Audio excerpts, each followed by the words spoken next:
네, 여러분 안녕하세요.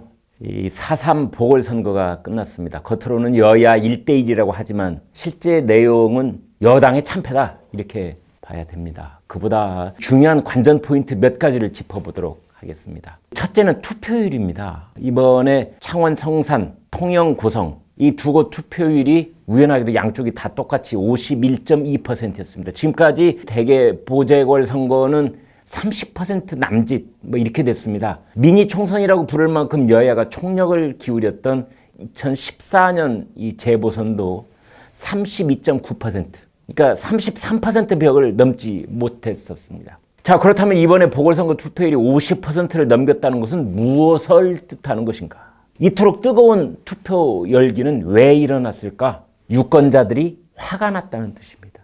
유권자들이 심판하러 나왔다는 뜻이지요. 유권자들이 더 이상 참을 수 없어 투표장에 나왔을 때 그러면 유권자는 누구를 심판하러 나왔겠는가? 바로 대통령과 집권 여당을 심판하러 나온 것이죠. 불과 6개월 전인 6.13 지방선거 때는 창원 성산에서 민주당 김경수 후보가 한국당 김태우 후보를 61.3%대 33.8%, 그러니까 61대 34로 거의 2배 차이로 압승을 했던 것입니다. 그런데 이번에는 민주당 정의당이 단일 후보를 냈음에도 불구하고 개표율 99.98% 상황에서도 뒤지고 있다가 가까스로 간신히 역전한 곳이죠. 불과 0.54%포인트 차이입니다. 그러나 그것도 이 한국당, 바른미래당, 대한애국당 같은 보수 야권표를 다 합하면 여권인 민주당, 정의당, 민중당이 오히려 졌습니다. 이 창원은 탈원전 정책에 직격탄을 맞은 것입니다. 현지 두산중공업에서는 지금 순환 휴직이 이어지고 있다고 해요. 민심이 뒤집힌 겁니다. 지난 지방선거에서 여당이 6대3으로 이겼던 곳인데 불과 9개월 만에 민심의 파도가 급변한 것입니다.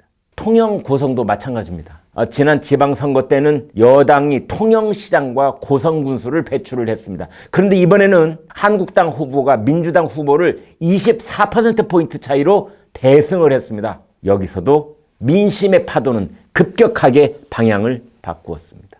원인이 무엇일까요? 무엇보다도 현 정권의 땅에 떨어진 도덕성입니다. 이 정권은 기회 있을 때마다 정의와 도덕이 마치 자신들의 전유물이라도 되는 것처럼 떠들어왔습니다. 그러나 김의겸 전 청와대 대변인이나 몇몇 장관 후보자들의 부동산 투기 의혹은 국민을 실망시켰고 그들의 후안무치한 해명은 성난 민심에 불을 붙인 것입니다. 게다가 일방적으로 밀어붙이고 있는 탈원전 정책이라든지 급격한 최저임금 인상이라든지 교착 상태에 빠진 북한 비핵화로 이 상황을 다시 평가한 성난 민심이 문재인 정권에게 강력한 경고장을 날리고 있는 것입니다.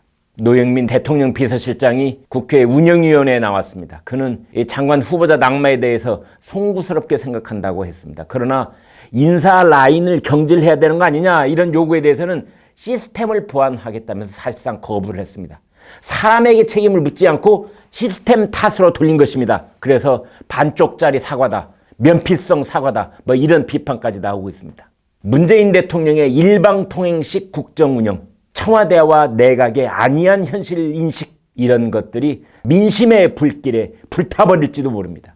중앙일보 사설은 여당에서조차 차라리 한국당에 다 줘야 당이 겸손해질 텐데 이런 반응이 나오고 있다고 했습니다. 동아일보 사설은 청와대가 국민의 분노를 키우고 있다고 했습니다.